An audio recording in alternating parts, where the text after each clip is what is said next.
할렐루야. 사랑하는 우리 중앙성결교회 성도님들을 이렇게 뵙게 돼서 참 영광이고 기쁨입니다. 많은 분들이 궁금해하셨고 미리 말씀드리지만 한기철 목사님과 저는 성이 같을 뿐이지 결코 가족관계는 아닙니다.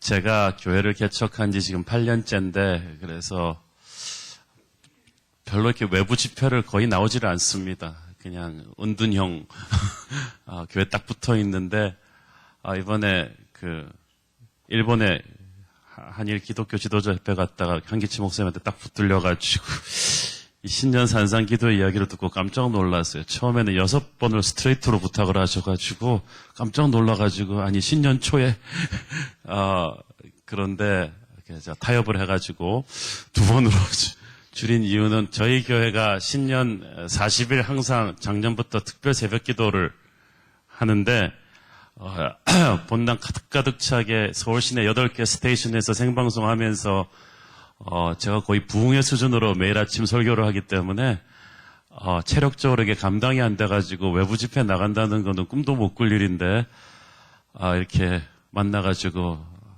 저는 외모로 사람을 판단해서 안 된다는 것을 이번에 외모가 아주 얌전하시고 부드러우신 것 같았는데 그냥 몰아붙이는데 얼마나 폭풍 같으신지 그래가지고 또 우리 한씨들은 본의 하나이기 때문에 어디서 무엇이 되어 다시 만날지 모르기 때문에 그냥 오겠다는 마음으로 이렇게 왔는데 이렇게 옛날 우리 한국의 그 기도원 영성을 또 우리 역사가 깊으신 우리 중앙성결교회가 이렇게 지키시면서 새해 신전 벽두로 이렇게 기도로 모이시는 모습이 얼마나 좋은지 모르겠습니다.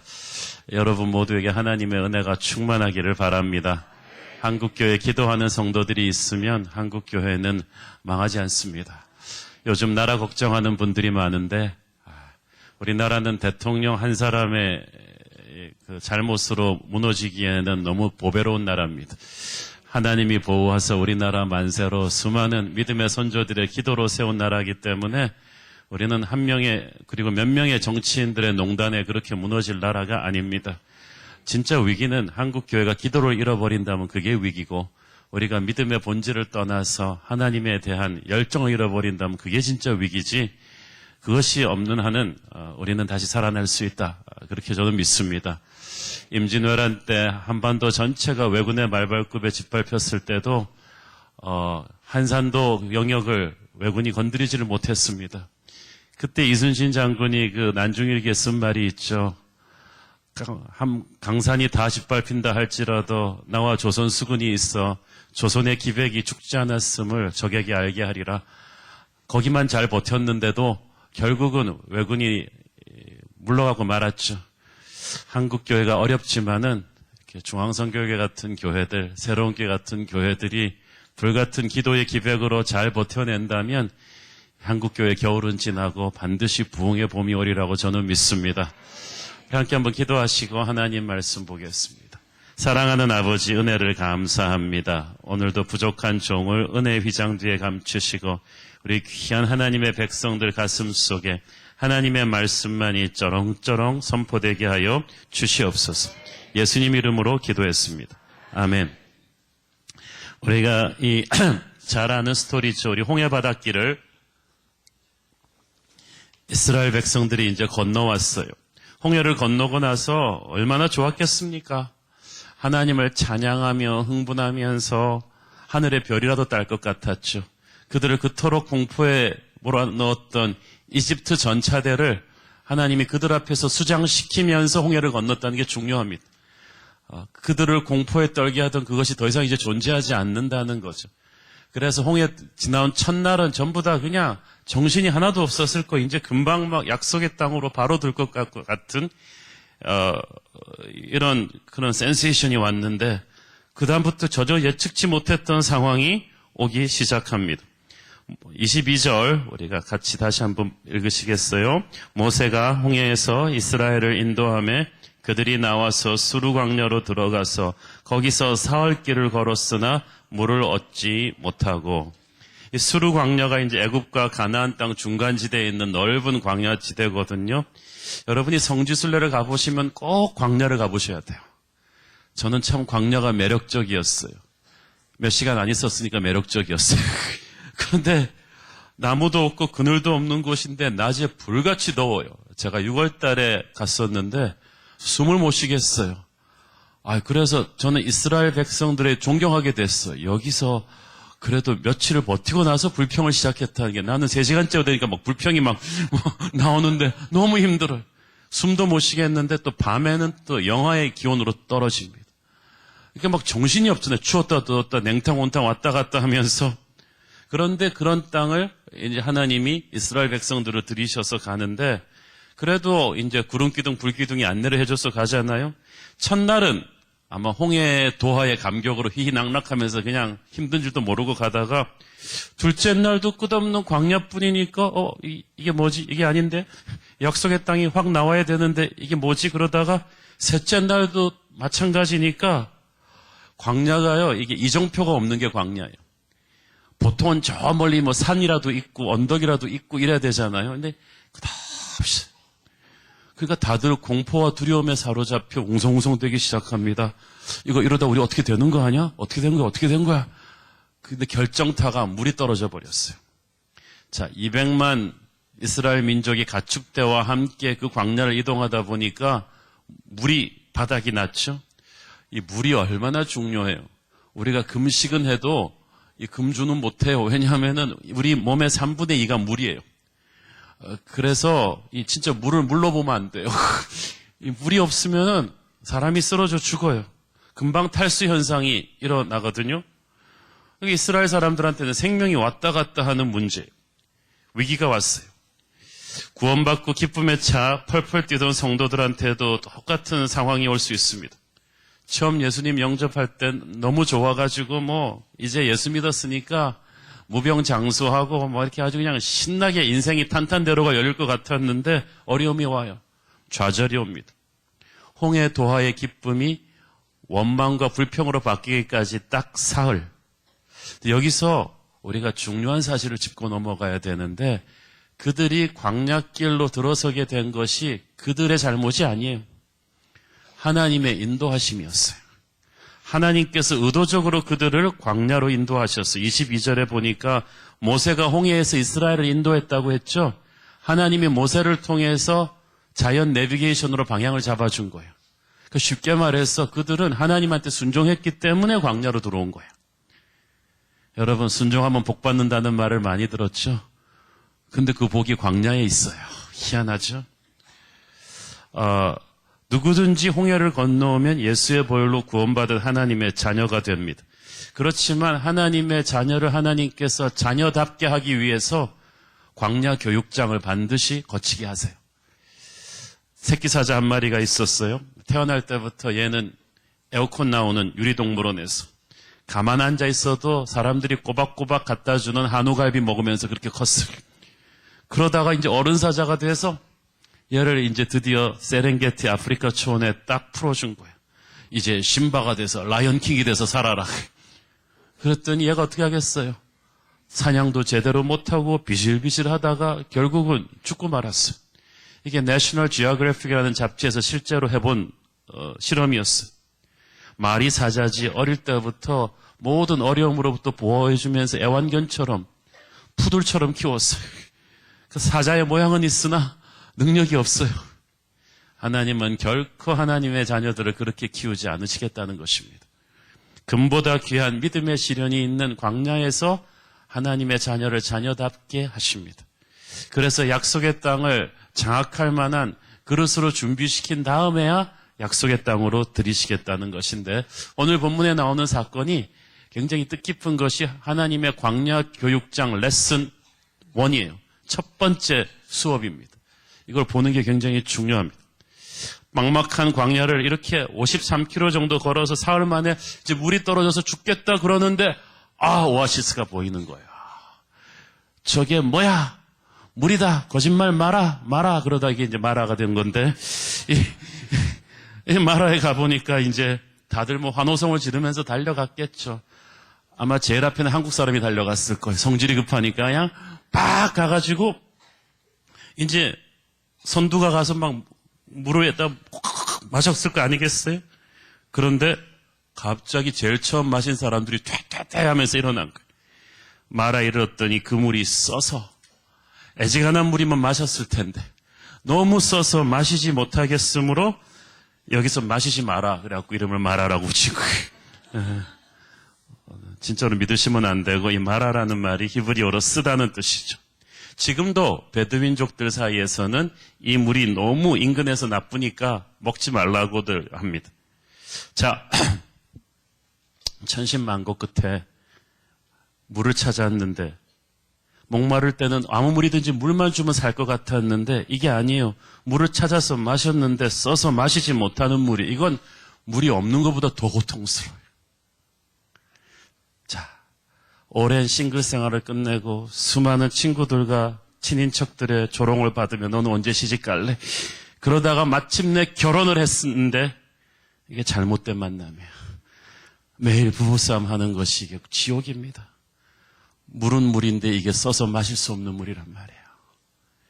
취업난을 뚫고 7.8기 끝에 취직했는데 이놈의 회사가 이 조직 문화가 나를 너무 고통스럽게 하는 거예요. 폭탄주 돌리는 건 기본이고 뭐 상록에다가 장부 조작 이런 것도 시키면서 별의별 일을 다 시키면서 나 이러고도 회사 다녀야 되나? 물은 물인데 쓴물이에요. 꿈을 안고 자식 교육 때문에 미국 이민을 갔는데 오히려 자식들이 현지에서 나쁜 물이 들어가지고 마약하기 시작하고 공부 팽개치고 타락합니다. 한국에서 강남에 아파트 팔고 못 팔고 다 가져갔던 돈으로 어렵게 가게 얹어서 장사 시작했는데 4.29 폭동이 일어났어요. 그냥 다 날려버렸어요. LA에서 그런 사람들 많았습니다. 90년대 초반에. 부모 사업도 안 되는데 애들은 또 완전히 미국의 퇴폐문화 쪽에 올려서 타락해버리고 물은 물인데 이게 써서 마시지 못하는 물이 되어버렸어요. 아무것도 모르는 사람들은 너는 그래도 물을 찾아 마셨으니 얼마나 좋겠니? 너는 결혼했으니 얼마나 좋겠니? 너는 취직했으니 얼마나 좋겠니? 미국 이민 갔으니 얼마나 좋겠니? 그러는데 속으로 네가 내 속을 알아. 우리가 큰 회사 사장님들 많이 부러워하죠? 취직도 힘든데 사장이 됐으면 얼마나 좋을까? 국내 최고 경영자 CEO 300명을 대상으로 한 삼성 세리 경제연구소의 연구조사 결과에 의하면 이 CEO들의 94%가 남몰래 사무실에 앉아 혼자 눈물 흘려본 적이 수없이 많다. 94%. 대부분 그랬다는 거예요. 그들이 눈물 흘렸던 주된 이유들은 회사를 살리기 위해서 함께 일해온 직원들을 해고해야만 했을 때, 사업을 하느라 가족들과 틈이 생겨서 자식이 엇나가 버렸을 때, 부인이 당신은 사업과 결혼했으니 나가 살아라 그러고 이혼하자고 할 때, 회사의 미래를 바꿀 기회가 눈앞에 있는데 자금이 부족해서 어쩔 수 없이 접어야만 했을 때, 뭐 이런 수없는 순간들마다 그들은 죽고 싶었다는 거예요. 우리가 보기에 물을 찾은 것 같은 사람들이, 잘 나갔던 것 같은 사람들이 남몰래 울어야 될 때가 많아요. 그러므로 정말 믿음의 눈으로 상황을 바라보지 않으면 시험 듭니다. 이스라엘 백성들은 아직 믿음이 어려요. 그러니까 이 시험을 영적으로 잘 해석하고 받아들일 그런 성숙이 없어요. 그러니까 감정적으로 그냥 격하게 반응합니다. 불똥이 모세한테 튀었어요. 24절, 백성이 모세에게 원망하여 이르되 우리가 무엇을 마실까 하며, 영어 성경에 보니까 grumbled against, 아주 적대적인 태도로 불만을 토로하고 수군댔다는 것입니다. 우리가 무엇을 마실까 하며, 그래서 제가 뭘 수군댔을까 하고 생각해 보니까 이것도 물이라고, 이거 다 당신 때문이다. 당신 때문에 우리가 다 목말라 죽게 생겼다. 마실 물 구해내라. 모세는 기가 막혔을 것입니다. 3일 전만 해도 모세가 대선 출마하면 지지율 99.9%로 당선됐을 거예요. 와, 모세 바다도 화끈하게 갈라주시고 저 강대한 애굽의 10개 재앙이 지팡이에서 다 떨어뜨려서 나오고 우리의 영우 구세주 막 오빠 막 이러다가 이게 그냥 민심이 3일 만에 변해버려요. 민심이란 얼마나 변덕스럽습니까? 어제의 영웅이 오늘 하루아침에 역적으로 추락할 수 있습니다. 리더십이 그런 거예요. 부모가 된다는 게 그런 허무함을 느껴보는 거죠. 죽을 판 살 판 키워놨더니 아빠가 나한테 해준 게 뭐 있냐고. 엄마가 나한테 스마트폰 애플워치 하나 안 사주면 그 말이에요. 엄마가 나한테 해준 게 뭐 있냐고. 수십 년 공들이고 낳아주고 길러준 건 싹 가버리고 엄마가 나한테 해준 게 뭐 있냐고. 모세가 얼마나 원망스럽겠어요, 백성들이. 내가 이 나이에 지금 이러고 있어야 되리. 그러면서 영적 지도자가 되면 욕먹는 건 기본입니다. 그래서 예수님도 사람들을 그렇게 믿지 않으셨어요. 자, 그러면은 모세가 어떻게 해야 되겠습니까? 우리 같았으면 야이 은혜를 모르는 것들 같으니라고. 내가 이거 물 쓴 게 이게 내 잘못이야? 며칠 전까지 누가 니들을 살려냈어? 벌써 잊어버렸단 말이야? 라고 퍼부었을 텐데 확실히 모세는 대단한 사람이었어요. 25절을 보세요. 시작. 모세가 여호와께 부르짖었더니 여호와께서 그에게 한 나무를 가르치시니 그가 물에 던지니 물이 달게 되었더라. 거기서 여호와께서 그들을 위하여 법대와 율례를 정하시고 그들을 시험하실세. 자, 하나님의 사람은 이렇게 억울하고 분할 때 사람과 싸우지 않아요. 왜냐하면 우리들의 싸움은 육과 혈에 대한 것이 아니거든요. 모세가 뭘 합니까? 마음을 추스리고 오직 여호와께 부르짖습니다. 이것이 모세요. 이것이 다윗이었어요. 그는 사람과 사람을 대항해서 일일이 대거리하지 않았어요. 간절히 하나님께 기도했습니다. 인간을 설득하거나 변명하지도 않았어요. 이것이 가장 빠르고 가장 정확한 문제 해결 방법입니다. 그래서 지금 기도하고 있는 여러분이 위대한 것입니다. 여러분도 하나님의 일을 할 때 사람들한테 억울한 원망을 들을 때 기가 차고 땅이 꺼진다 할지라도 하나님한테 기도하십시오. 하나님께서 응답을 주시는데 모세의 기도에 대한 하나님의 응답이 바로 옆에 있던 나무였어요. 하나님이 모세로 하여금 그 나무를 주워다가 물에다 던지게 하셨더니 나뭇가지가 물에 탁 닿으면서 쫙 가라앉았을 때 전부 다 침묵했겠죠. 아마 이스라엘 백성들은 그걸 기억했는지도 모르겠어요. 얼마 전에 모세가 지팡이를 이집트의 젖줄인 나일강에다 꽂았을 때 그 나일강이 핏빛으로 변하던 그래도 경험들은 있으니까 이게 보통 일이 아니라는 건 알았을 거예요. 그래서 이 나뭇가지가 쭉 가라앉을 때 누군가가 또 성격 급한 한국 사람이 먼저 물을 확 떠서 마신 다음에 환호성을 질렀을 거예요. 삼다수다. 이건 물이 쓰지를 않아. 물 맛이 너무 좋아. 그러니까 막 앞다투어서 그냥 달려들어서 이 물을 막 마시기 시작했을 것입니다. 200만이 마시고 또 가축대가 충분히 마신 걸로 봐서 이 물의 양이 엄청났던 것 같아요. 자, 이들이 처음에 마셨지만 마실 수 없었던 쓴물은 무엇이겠습니까? 이 물을 왜 이 사람들이 못 마셨겠어요? 이 사람들은 이미 체질이 바뀌었어요. 하나님의 사람의 체질이 된 거예요. 그래서 보니까 이 물은 세상이 주는 기쁨을 상징하는 거예요. 이 물은 세상에 주는 돈이고 명예이고 권력이고 쾌락이에요. 이 물은 그럴듯해 보이지만 마시고 나면 우리의 영혼을 더욱 목마르게 해요. 우리를 죽여버려요. 그러나 하나님의 나무가 던져져서 이 물을 해독하고 나니까 물이 달게 됐어요. 이 나무는 바로 예수님의 십자가를 상징합니다. 보혈의 능력이에요. 이 나무가 바로 그들 곁에 있었는데 그들은 알지를 못했어요. 예수님의 십자가의 은혜는 항상 우리 곁에 있어요. 그러나 우리가 아쉽지 않을 때는 그 은혜를 찾지 않았어요. 하지만 내 인생이 광야에서 목말라 죽어갈 때 이 십자가의 은혜는 나를 살리는 능력으로 오는 것입니다. 이 나무는 또한 예수 십자가의 은혜를 선포해 주는 교회입니다. 인간적인 방법으로 세상의 목마름을 해결하다가 하나 둘씩 쓰러진 우리들에게 하나님의 길을 가르쳐 주는 교회, 십자가의 복음을 흘려보내주는 교회. 하나님께서는 그런 교회를 통해서 우리에게 십자가의 은혜를 새롭게 하시고 우리의 쓰디쓴 인생을 보배롭게 바꿔주시는 줄 믿습니다. 중앙선교교회가 여러분 인생의 그런 교회 아니겠습니까? 이 나무는 또한 우리 인생에 보내주신 하나님의 사람들입니다. 우리에게 십자가의 은혜를 흘려보내주는 사람들이에요. 목사님이 그럴 것이고, 여러분에게 복음을 전해준 어떤 권사님이 그럴 것이고, 좋은 배우자일 수도 있어요. 우리의 인생이 너무 힘들고 어려울 때 마라의 쓴물이 달게 하는 십자가의 복음을 여러분에게 전해준 그 누군가가 바로 여러분 옆에 있었을 것입니다. 이 나무가 놀랍지 않습니까? 200만 이스라엘 백성들의 이 목마름을 해결하는 축복의 도구가 바로 한 그루 나무였어요. 하나님께서 만세전부터 그 광야 한가운데 그 지점에 그 나무를 두셨어요. 그리고 그 이스라엘 백성들이 거기에서 딱 그 나무를 만나게 하셨어요. 이 나무가 하나님의 축복의 통로가 될 것이라고 하나님이 알려주시기 전까지는 아무도 그 나무의 효력을 보지 못했어요. 하나님은 기도하는 모세에게 기도 응답을 알려주신 거예요. 이스라엘 사람들이 힘들어서 불평불만해서 알려주신 게 아니라 모세가 기도했기 때문에 알려주신 거예요.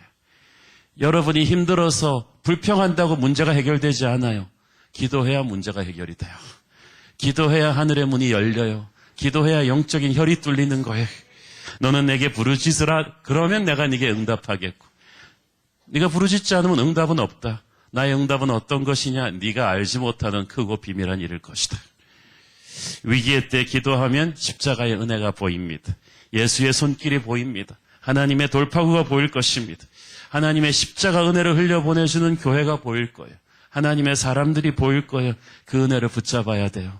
마라의 쓴물이 단물이 되는 역사가, 여러분의 망가져버린 가정이, 직장이 다시 살아나는 역사가 그때부터 시작될 줄로 믿습니다.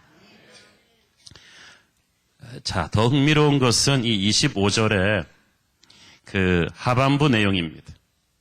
물이 달게 되었더라고 말하고 나서 뭐라고 돼 있어요? 여호와께서 그들을 위하여 법도와 율례를 정하시고 그들을 시험하실세. 아주 재미있는 말이죠. 이 긴박한 상황에 아까도 말했듯이 이스라엘 백성들을 하나님이 의도적으로 광야로 인도해 들이셨는데, 그렇다면 그들이 식수가 떨어져서 목말라 힘들 것도, 마라의 쓴물이 단물이 되게 하는 것도 다 하나님의 시나리오 안에 들어있었겠죠. 그 모든 일 뒤에는 이들을 시험하고자 하는 하나님의 의도가 있으셨습니다. 자, 시험에는 두 가지가 있어요. 마귀의 시험이 있고 하나님의 시험이 있습니다. 성경은 그걸 정확하게 구별하는데 우리 한국 성경은 그걸 똑같이 표현을 해요. 마귀의 시험은 우리를 유혹하고 파괴시키기 위한 거예요. 그런데 하나님의 시험은 우리를 성숙하게 하고 강하게 하고 아름답게 하려는 하나님의 연단 과정이죠. 자, 출애굽기에서 홍해를 건너고 나올 때 출애굽기에 아주 재밌는 말이 있어요. 이스라엘 백성을 가리켜서 여호와의 군대가 애굽에서 나왔더라 그랬어요. 군대가 어디 있어요? 지금 방금 전까지 노예로 있던 200만이 나왔는데 남녀노소 어린이 할 것 없이 노예로 해서 군대라고는 아무 훈련도 받아보지 않은 사람들이 나왔는데 성경은 그들을 여호와의 군대라고 표현했어요. 여러분, 논산훈련소 들어갈 때요, 첫 주는 걔들은 군인이 아닙니다, 아직. 그죠? 그냥 얼결에 끌려온 젊은 애들 뿐인데, 그렇지만 군대 갔다고 그때부터 표현해요. 그죠? 논산훈련소 들어가는 그 순간부터 걔 군대 갔다고 그러는 거예요. 그렇지만 이제 논산훈련소에서 애들을 이제 반쯤 잡죠. 혹독한 훈련 과정을 통해서 다듬어져서 진정한 군인으로 만드는 거예요. 일주일 전까지만 해도 노예 출신이던 그들을 하나님이 군대로 만들어 가시는, 이미 군대라고 예수의 보혈로 선포는 하셨지만 이제 선포된 하나님의 백성들을 진짜 군인답게 만들어 가시는 첫 번째 훈련 과정이. 자, 이스라엘 백성들이 430년 동안 이집트에서 노예로 있었다는 사실을 여러분 간과하지 마십시오. 인류의 문화는, 고대 문화는 농경 문화와 유목민 문화로 딱 나눠집니다. 이 유목민 문화는 뭐 정착지가 없어요. 곳곳에 다니면서 물 있는 곳에서 이제 방목하고 양떼 키우고 그러는 문화인데, 농경 문화는 달라요. 농경 문화는 굉장히 고급 문화입니다. 농사를 지어야 되기 때문에 땅이 중요해요. 땅이 생기면 이제 성을 쌓아야 되고요, 장사를 해야 되고요, 철기구를 만들어야 되고, 정착 문화이기 때문에 소유에 집착합니다. 그런데 유목 문화는 계속 물을 찾아 이동해야 되기 때문에 소유물이 많으면 이게 오히려 골치 아파요. 아주 심플하게 간편하게 살아야 유목문화가 돼요. 농경문화는 폐쇄적이에요.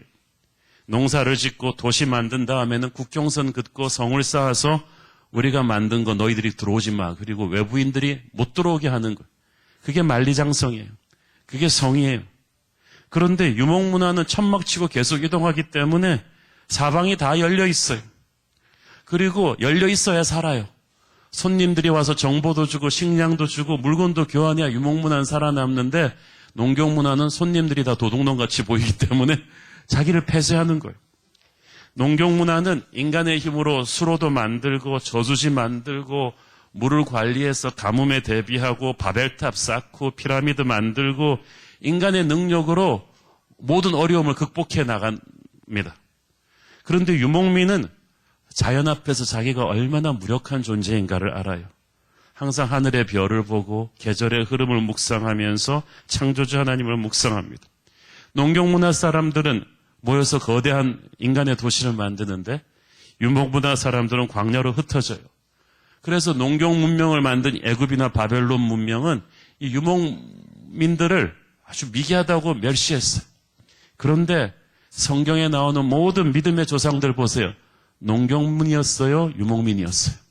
다 유목민이었어요. 믿음의 조상 아브라함, 이삭, 야곱 다 유목민이었을 때, 다윗도 목동이었을 때 하나님의 선택을 받았어요.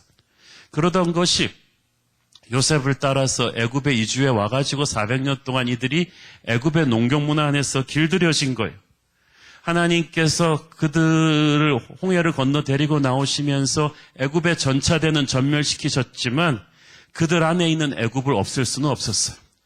아직도 그들 안에는 애굽식 농경문화, 인간의 힘을 믿는 세상적 사고방식이 아주 시퍼렇게 살아있는 거예요. 그래서 하나님께서 광야에서 그걸 지금 깨는 작업을 하시는 거예요. 한 곳에 정착하려는 습관, 자기 소유를 주장하려는 습관, 기도하는 대신 자기 힘으로 모든 어려움을 극복해 보려는 생각, 하나님이 아닌 자기 능력과 인맥을 맺는 그 애굽식 사고방식을 깨버려야 됐던 거예요. 그래서 광야가 시작된 거예요. 모세 자신이 먼저 애굽의 왕자였다가 광야 생활 40년 해서 그거 깨지는 훈련 받았잖아요. 지도자가 자기가 개인의 광야에서 한번 깨지고 나서 백성들을 다시 같이 이제 자기만 고생하는 게 아까우니까 같이 이제 또 광야에서 다시 훈련을 시작합니다. 이 광야 학교의 첫 번째 포인트는 깨어짐이에요. 자기의 연약함을 처절하게 느껴야 하는 거예요. 교육은 겸손에서부터 시작합니다. I don't know. 내가 모릅니다. 가르쳐 주십시오. 영성은 죽음에서부터 시작해요. 나는 죽었습니다. 도저히 안 되겠습니다. 옛사람이 완전히 죽어버리는 거예요. 하나님은 마라의 쓴물이 단물되는 현장에서 그들을 시험하셨다고 했어요. 시험의 좋은 점, 우리의 부족한 점이 뭔지를 알게 해줍니다. 그래야 뭘 보완해야 될지를 알게 되죠. 그래서 모든 훈련의 시작은 시험입니다. 회사에도 들어가면 시험, 군대도 들어가면은 체력 시험이라는 게 있어요. 남자분들 이 체력 시험이 얼마나 살인적인 건 줄 알죠? 초기 처음 군대에 딱 들어가면은 초기 며칠간의 그 강력한 체력 훈련을 통해서 동네 헬스클럽에서 좀 뛰었다고 자신만만하던 이 젊은이들이 코에 단내가 납니다. 자기 잘난 맛에 살던 도련님들이 파김치가 되면서 기가 팍 꺾입니다. 그 다음부터는 빨간 모자 쓴 조교가 씩 웃기만 해도 팔딱 일어납니다. 하나님의 연단이 그래요. 우리를 한계 상황으로 몰아버리는 거예요. 바닥을 드러내는 거예요. 그때부터 기도를 배워요. 그때부터 영성을 배워요. 마라의 쓴물의 시련이 그랬어요. 물은 인간의 생존의 기본 중에 기본이에요. 기본이 위협받을 때 사람들은 화를 내고 원망하게 되고 진짜 인간성이 나오죠. 그런데 그것이 바로 첫 번째 연단의 시작입니다. 교회에서 이렇게 다들 점잖게 양복 입고 예배 드릴 때는 뭐 다 좋은 신앙인 같죠. 그런데 월요일날 직장생활을 하면서부터 거칠게 교회 주차장에서부터 드러나잖아요, 나가면서. 한국에서 은혜가 제일 넘치는 곳은 교회 주차장입니다. 받은 은혜를 거기다 다 쏟아버리고 가기 때문에 그냥 거기서 은혜가 충만해요. 진짜 영성이 그럴 때 드러나요. 현실의 장벽에서 드러나거든요. 역경이 닥치고 시험이 닥칠 때 누가 진짜 믿는 자인가를 알 수 있습니다. 지금 수많은 사람들이 교회를 떠나고 있다고 하지만 저는 지금이 진짜 한국교회 불같은 시련을 통해서 옥석이 누군가를 가리는 때라고 생각합니다. 광야의 목마름 속에서 하나님을 붙잡을 수 있어야 젖과 꿀을 흐리는 약속의 땅에 가서도 신앙이 타락하지 않을 것입니다. 이스라엘 사람들은 노예였지만 애굽에 있을 때는 나일강의 풍성한 물을 수로를 통해 공급받고 살았기 때문에 아쉬운 게 없었어요. 그런데 광야에서는 하나님이 잠시라도 물을 안 주시면 금방 죽어요. 순간순간 기도하지 않으면 그냥 죽는 거예요. 이때까지 당연시 여겨둔 것이 더 이상 당연하지 않아요. 물이 떨어졌다. 내 인생에서 뭔가 중요한 것이 부족해졌다. 이것은 하나님을 향한 은혜의 징검다리가 놓이는 것입니다. 그래서 내 인생에 뭔가 없어지는 것은 저주가 아니라 축복입니다. 변장된 축복입니다.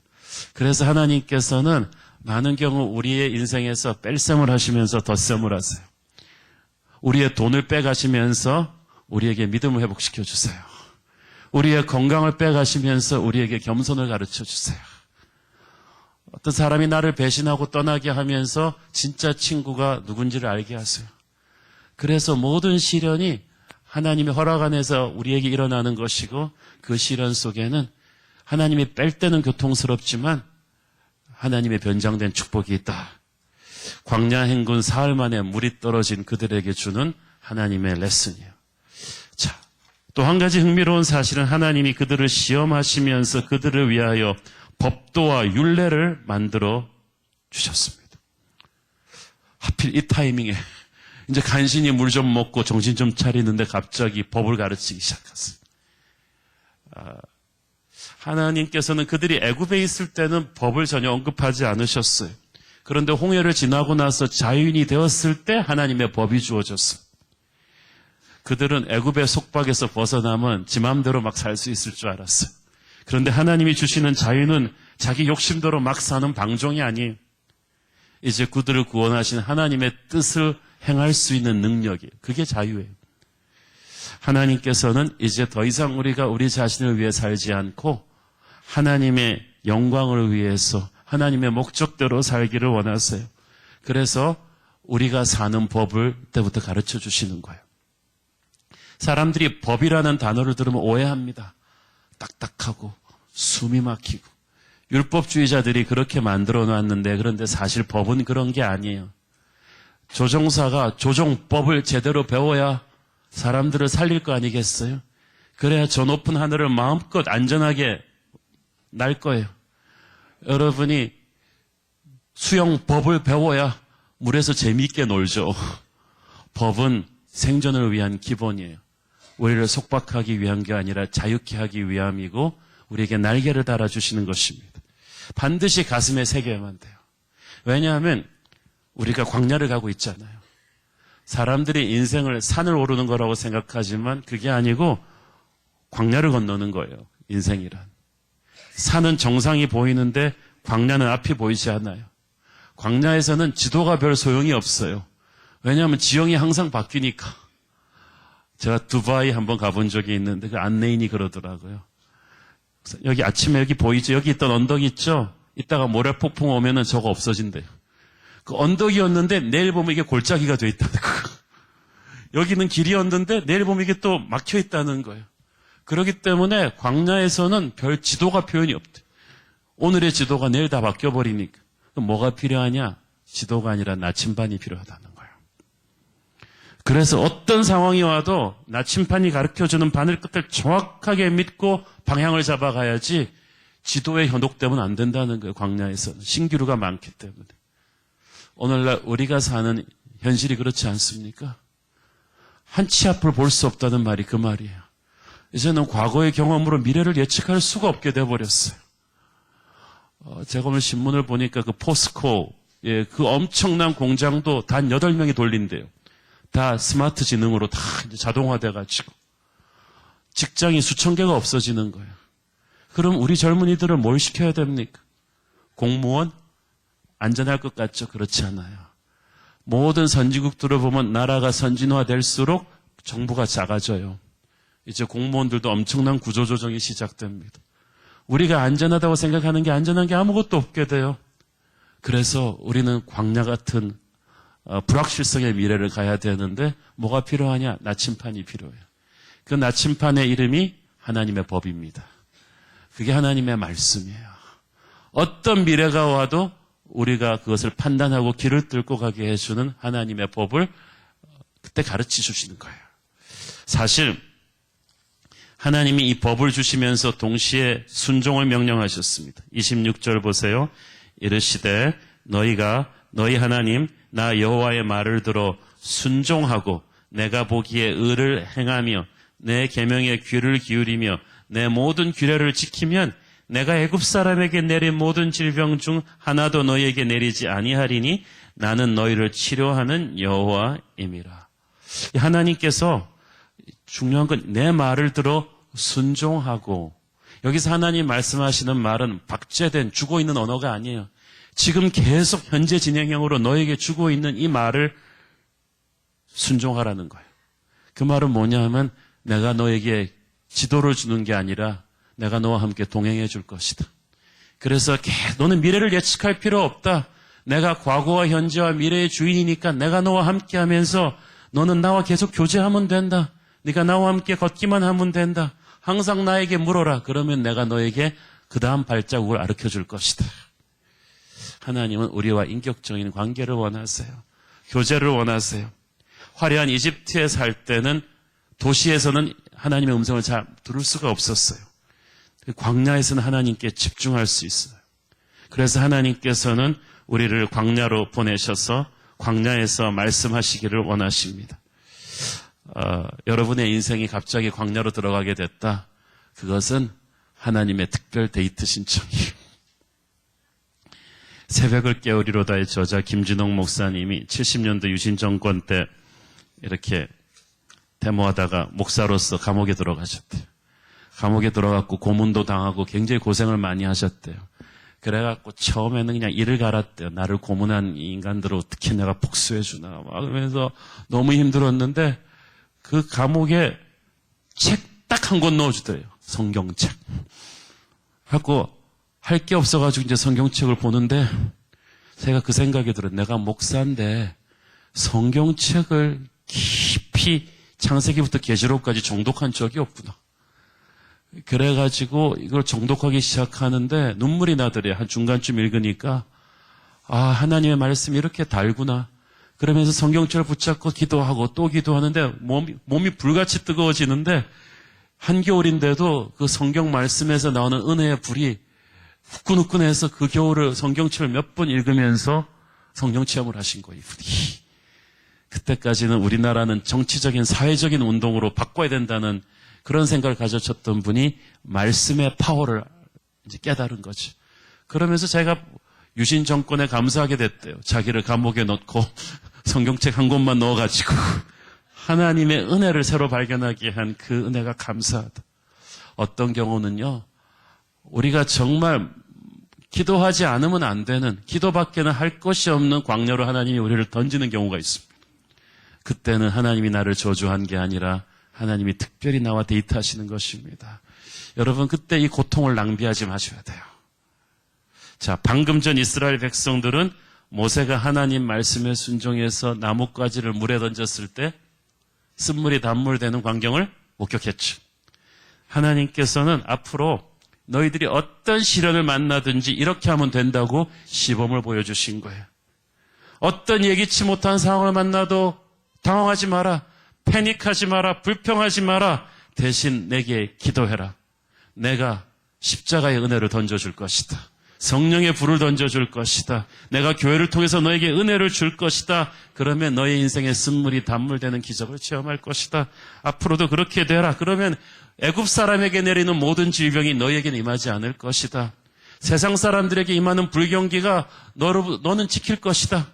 다 직장을 못 찾는다고 해도 너는 직장을 찾을 것이다. 다 힘들다고 해도 너는 기적같이 될 것이다. 그런 역사가 하나님이 여러분에게 주신다니까요. 나는 여호와 라파, 너희를 치료하는 여호와라고 하십니다. 하나님은 우리의 병든 몸을 치료하시는 분이시고 우리의 병든 생각과 병든 마음과 병든 관계들을 치료하십니다. 그러므로 여러분의 둘러싼 상황이 아무리 어렵다고 해서 절망하지 마세요. 제가 들은 미국 교회에서 들은 간증인데요. 미국의 한 지역에서 그 지역을 먹여 살리던 대기업이 문을 닫고 철수를 했습니다. 그래서 수천 명이 순식간에 직장을 잃었어요. 미국 사람들은 다 monthly payment로 월세로 살기 때문에 직장 떨어지면은 빨리 집 팔고 나가서 딴 데 가서 직장 잡지 않으면 금방 스트릿 펄슨이 돼요. 그 노숙자가 되어버리는 거예요. 그러니까 그 대기업이 망하나서 그동 엄청나게 많은 집들이 갑자기 매물로 쏟아져 나왔어요. 전부 다 좀 떠나려고 하니까. 그러니까 이 신실한 이 집사님도 가진 돈이 타이트하니까 자기 집을 내놨는데 부동산 업자가 얘기하기를 선생님 사는 그 거리에만 12개의 비슷한 집이 나왔대요. 그리고 그 중에서 선생님 집이 제일 조건이 안 좋습니다. 인테리어도 안 좋고 그러니까 이게 입질이라도 오려면 한 2, 3년은 걸릴 것입니다. 그러니까 선생님 좀 느긋하게 기다리세요. 그랬더니 느긋하게 기다릴 여유가 없다. 나 지금 2-3달도 더 못 버틸 돈이 없는데 그렇지만 다 같은 형편이니까 그 동네 사람들이 이 불경기를 어떻게 하겠어. 그렇지만 이 집사님은 신실하게 하나님을 사랑하는 사람이었어요. 항상 목사님들을 대접하고 선교사님들 대접하고 그 집은 이 집사님의 기도가 가득 배어 있는 곳이에요. 신실하신 하나님께서 마라의 쓴물이 단물 되게 하는 역사를 주실 걸 믿고 기도했는데 하나님이 평안을 주셨어. 사흘 만에 딱 부동산 업자 전화가 왔어. There's a buyer. 그래서 excuse me? 보러 온 사람이냐 사러 온 사람인데 사겠다는 거야. 얼마 만에 사겠다는 거야? 보러 온 지 10분 만에 사겠다. 미국에서 이건 불가능한 일이거든요. 우리 한국 사람도 깐깐하지만 미국 사람들은 집을 목사님 아시죠? 한 수십 채를 보고 나서 결정을 해요. 그런데 처음에 딱 오자마자 이 사람이 사겠다는 거야. 그래가지고 만변하기 전에 빨리 오라 그래갖고 빨리 가가지고 계약서 꺼내놓고 막 사인을 다 하고 나서야 물어봤어요. 이 동네에 이 비슷한 집이 굉장히 많이 나왔는데 왜 우리 집을 그렇게 빨리 사기로 했느냐? 그랬더니 바이어 하는 말이 기가 막혀요. 자기도 잘 모르겠대요. 그런데 아내랑 이 집에 돌아다니는데 분명히 너희 집보다 훨씬 좋고 가격도 괜찮은 집이 많은데 이상하게 when we walked into your house, something was different. 너희 집에 들어가니까 뭔가 다르더라. 뭔가 아주 오래된 어머니의 품에 온 것 같은 느낌? 내 고향 땅에 와 있는 것 같은 그런 편안한 느낌? 그래서 아내와 나는 설명할 수가 없지만 이 집이 아니고는 다른 집을 결코 사서는 안 될 것 같은 다른 집 사면 큰일 날 것 같은 그런 느낌이 우리를 너무 압도해가지고 우리가 다른 집을 갈 수가 없다. 그래서 그 집을 판 거예요. 사흘 만에. 2, 3년이 걸려도 안 된다는 집을 온 동네를 덮친 불경기가 애굽 사람에게 내린 질병이 너에게 내리지 않을 것이다. 그 말이 실제로 그분한테 이루어진 것입니다. 사랑하는 여러분, 하나님은 지금도 살아계십니다. 그러므로 중요한 건 여러분이 겸손하게 하나님 앞에 엎드려 있느냐 아닌가에 따라서 다른 거죠. 불경기를 보지 마시고 세상의 조건을 보지 마시고 하나님의 기적은 지금도 계속 일어나고 있는 줄 믿으십시오. 우리 교회 청년이 하나 굉장히 어렵게 살던 집이었어요. 아버지 엄마가 중국에서 주재원 하다가 조그만 사업을 한번 시도했다가 다 망해가지고 그 콩알 만한 고시원에 그냥 내 식구가 들어와가지고 너무나 힘들게 살던 집이었는데 애들이 둘 다 취직을 했어요. 정말 기도의 어머니. 그런데 애가 취직을 했는데 하나 대기업에 하여튼간에 수천 명이 응시했는데 한 10명 뽑은 데가 된 거예요. 그것도 굉장히 좋은데 배치가 됐어. 배치된 첫날 본부장이 부르더니 네가 어떻게 된 줄 알아? 그래서 너 솔직히 서류상으로는 토익 시험 그런 게 해서 너보다 스펙 좋은 애들이 다 많았는데 네가 어떻게 됐는 줄 알아? 그래서 그래 하나님의 은혜죠. 그랬더니 본부장이 씩 웃더니 그런 것 같다는 거예요. 그래서 면접 때 다 비슷비슷한 애들이 올라왔을 때 이제 면접 시험에서 회사가 이런 어려움에 처했을 때 네가 경영자라면 어떻게 하겠는가? 그 질문을 했을 때 그 많은 애들 중에서 너 혼자 스카이 나온 애들, 미국 유학한 애들 하나도 똑똑한 대답에 너 혼자 진짜 현장에서 뛰어본 이 리더들의 애환을 정확하게 아는 전곡을 찌르는 대답을 했다는 거예요. 그건 네 나이 수준의 아이한테 나올 수 있는 대답이 아닌데 네가 그걸 딱 해가지고 우리가 다 감탄을 해가지고 너를 뽑았다는 거야. 너 어떻게 그런 거래? 걔가 어떻게 됐냐면요. 그때 제가 느헤미야 설교를 하고 있었는데 걔가 그 면접하러 가기 한 주 전에 제가 한 설교를 얘는 설교를 다 적는 애거든요. 그래가지고 느헤미야가 이 왕과 어떻게 이렇게 지혜롭게 해결해 나가는 것에 대한 이 설교를 쫙 묵상하고 나서 얘는 그 설교를 묵상을 하고 딱 면접장에 갔는데 질문이 바로 그거더래요. 그래서 이 왕의 마음에 대해서 이렇게 제가 대답을 했는데 그게 그냥 하나님이 사용하셔서 이 불쌍한 집 얘를 그냥 취직을 탁 시켜주신 거야. 그래서 얘는 알아요. 자기는 은혜로 그 자리에 가 있다는 것을. 그래서 순간순간 가면서 그 감사함으로 기적의 사람으로 지금도 살고 있어요. 여러분도 기적의 사람으로 살기를 바랍니다. 하나님께서 이스라엘 백성들에게 하나님의 법을 주신 이 타이밍이 놀랍지 않아요? 홍해를 건넌 직후에 막 신날 때 그때 줄 수도 있었는데 그때는 너무 감정적으로 오버되고 막 약속의 땅으로 금방이라도 갈 것 같은 교만에 말해줘도 잘 안 들을 거예요. 하나님께서 광야에서 이들이 목마름을 겪게 하시고 마라의 쓴물이 단물 되게 하시고 모세의 기도에 대한 응답으로 나뭇가지가 던져져서 쓴물이 단물 되는 거 다 체험하게 하신 다음에 딱 법을 알려주신 거예요. 하나님이 여러분에게 언제 말씀하시는가는 무엇을 말씀하시는가 이상으로 중요합니다. 보통 때 같으면 퉁겨나갔을 말씀이 광야를 지나고 은혜를 체험한 사람한테는 쑥쑥 들어가거든요. 그때는 말씀을 듣는 게 아니라 꽂힙니다. 그냥 탁탁 목사님 말씀. 그래서 광야를 통과하고 은혜를 체험한 사람의 심령은 딱 성령 충만, 불받기 좋은 딱 그 심령이 되는 거죠. 가장 확실한 배움의 동기부여는 바닥을 치는 고통입니다. 오래전에 제가 이 TV 다큐멘터리 하나를 본 적이 있는데 한 번 이상 사업에 실패한 중소기업 사장들을 모아서 새 출발을 하는 창업 훈련 과정이에요. 그러니까 한 50대 젊은 사람들은 40대 50대 되는 중년 남성들 여성들 한 번 망했던 중소기업 사장님들 한 60명이 모여서 며칠 같이 그 캠프를 하는데 거제도인가 거기서 캠프를 했습니다. 아침 일찍 기상해서 등산으로 시작해서 하루 종일 체력 훈련하고 전문가 강의 듣고 또 자기들의 실패에 대해서 소탈하게 대화하면서 워크숍을 하는 아주 강도 높은 일정입니다. 중년이 넘은 나이에 소화하기가 힘든 터프한 일정인데 다들 게으름 피는 사람이 한 명도 없어요. 눈에 불꽃이 튀어요.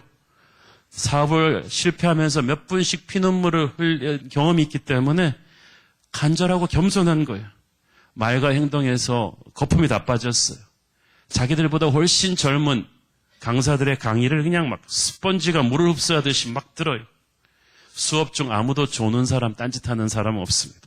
하루에 몇 번씩 그들이 함께 하는 게 있어요. 다 같이 주먹을 쥐고 같이 외칩니다. 할 수 있다, 할 수 있다. 우리는 죽지 않을 것이다. 나는 반드시 재기해서 나의 처와 자식을 다시 먹여 살릴 것이다. 다시는 비참해지지 않을 것이다. 이거를 외치는데 눈에서 막 눈물이 흘러내려요. 실패와 좌절이 그들의 마음밭을 최고의 학생으로 만들어 놓은 것입니다. 아마 하나님께서도 이런 이유로 마라의 쓴물이 단물 되게 하는 이 현장에서 바로 이스라엘에게 법을 주신 거예요. 첫 번째 수업이에요. 목마름의 고통이 극에 달했고 그때 주신 하나님의 해갈의 은혜가 너무 충만해서 그 타이밍에 하나님의 원포인트 레슨이 주어집니다. 여러분의 인생이 너무 힘들 때 주어지는 하나님의 말씀을 집중하십시오. 기가 막힌 하나님의 은혜, 여러분을 평생 붙잡고 갈 하나님의 한 수가 그때 내려올 것입니다. 중요한 건 그 다음에 어떤 일이 일어났는가. 멋있는 엔딩이 나옵니다. 27절. 그들이 엘림에 이르니 거기에 물샘 열둘과 종려나무 이른 가루가 있는지라 거기서 그들이 그 물 곁에 장막을 치니라. 이스라엘 백성이 마라를 떠나서 남쪽으로 한 10km를 행군해서 엘림에 도착했습니다. 엘림은 마라와는 차원이 다른 오아시스예요. 이 마라가 조그마한 동네 연못이라면요, 엘림은 한라산 백록담이에요. 엄청난 곳이에요. 이 엘림이라는 단어 자체가 큰 나무에서 유래했어요. 이름 그대로 12개의 거대한 샘과 70그루의 큰 종려나무가 있는 거대한 오아시스였기 때문에 우기 때는 골짜기 아래로 강과 시냇물이 넘쳐 흐르는 곳입니다. 그래서 여러 종류의 과일나무들까지 모여있던 거대한 오아시스 숲이에요. 그러니까 그 숲에 울창하고 물이 달고 시원해서 200만 이스라엘 백성들이 캠프를 칠만 했던 거예요. 물샘 12개, 이스라엘 지파 12개씩 다 차지하면 되는 거고, 거기 있는 종려나무 70그루, 이스라엘 70장로들의 장막 하나씩이 다 돌아갈 수가 있는 이스라엘 전체를 위해서 맞춤형으로 하나님이 준비하신 거대한 축복의 오아시스 엘림이 마라에서 10km만 더 가면 있었다. 그런데 우리한테는 엘림이 보이지 않고 마라의 쓴물만 보였던 거야. 불신앙은 근시한 적이에요. 마귀가 그렇게 만듭니다. 우리의 고통이 끝없이 계속될 것처럼, 마라 뒤에 엘림이 있는데 없는 것처럼, 이 고통이 끝없이 갈 것처럼. 그러니까 입에서 나오는 게 원망과 불평밖에 없어요. 여러분, 마라의 시험을 말씀으로, 기도로, 은혜로 잘 통과하십시오. 그러면 엘림이 나옵니다. 우리가 그걸 못 참고 너 죽고 나 죽자 이러고 달려드니까, 하나님을 원망하니까 엘림에 가고 얼마나 쑥스러웠을까요? 모세 보고. 시험을 믿음으로 직면하면 그 시험을 통과하는 과정에서 쓴물이 달게 변하고 그 뒤에 놀라운 엘림의 축복이 여러분을 기다릴 것입니다. 그러니까 믿음을 가지고 이 형국의 시간을 잘 이겨내십시오. 시험 가운데 십자가의 주님을 붙잡으십시오. 다른 데 가서 살 길을 찾지 말고 십자가의 주님을 향해서 부르짖고 기도하고 격려해 보십시오. 교회 공동체 안으로 더 깊이 들어와서 하나님의 음성을 들려고 몸부림치십시오. 반드시 마라의 쓴물이 단물되는 기적을 체험하실 것이고, 조금 있으면 엘림의 풍성한 안식이 여러분을 축복할 줄로 믿습니다. 우리 기도하시겠습니다.